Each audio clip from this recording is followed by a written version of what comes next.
just this past Sunday, Providence Arboretum was blessed and dedicated on the grounds of the Genesis Spiritual Life Center in Westfield.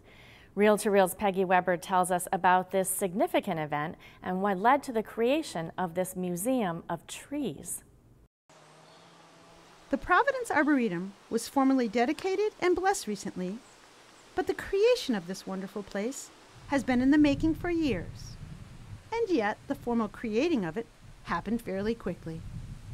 Sister Elizabeth Alexak, foundress of Genesis Spiritual Life Center, helped create this spiritual place. This blessing has been a long time coming, on one hand, and on the other hand, it's been very brief. Sister Elizabeth said some of the trees have been on the property for more than a century, and all have a story and a purpose. I'm sure that these trees didn't want any fancy name. They are who they are. As Merton would say, they give glory to God by just being who they are. Father Brian McGrath officiated at the formal blessing of Providence Arboretum. Kathleen Kitka, who helped catalog all of the trees and shrubs, also spoke at the blessing. And Sister Kathleen Popko, president of the Sisters of Providence, praised the new Arboretum. Located on 19 acres, it comprises 400 specimens of woody plants and trees. There are pine trees planted by Mrs. Crane when the land was part of the Crane estate, before the Sisters of Providence took over the land 80 years ago. Clearly, Sister Elizabeth is fond of nature and the Arboretum. She points out the copper beech tree swaying in the wind. It is her favorite. And she notes interesting facts about the ginkgo tree. She says she wants to see the trees as teachers. Here on the grounds of Genesis Spiritual Life Center, you can't help but think about the poem Trees by Joyce Kilmer.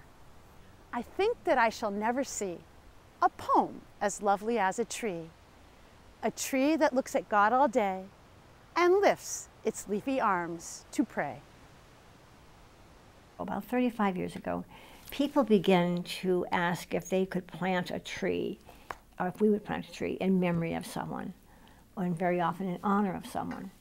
And that began to take on a life of its own, until we have now, in this folder that I have, this Excel sheet, over 220 trees and shrubs that are in memory of individuals who have passed through here, who were neighbors, a lot of family, many friends of Genesis.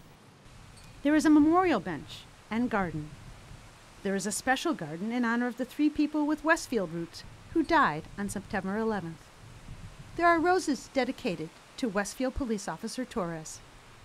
Everywhere you look, there are places of beauty and memories.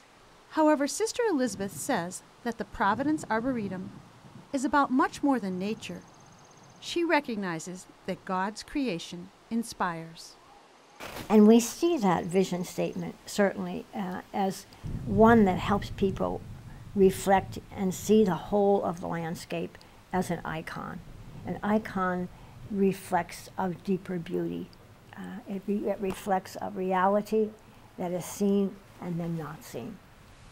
Sister Elizabeth says that the Providence Arboretum is one of only a few registered arboretums with spiritual roots. She describes it as simple and in keeping with the mission of Genesis.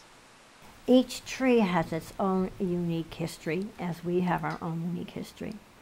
Each tree has the ability to make room for another tree. And one thing that we all have in common, the trees teach us, is they're always reaching for light. And aren't we in our own lives often reaching for the light? And Genesis will continue to hold special events as they prepare to celebrate their 40th anniversary in the fall. For Reel to Reel, I'm Peggy Weber.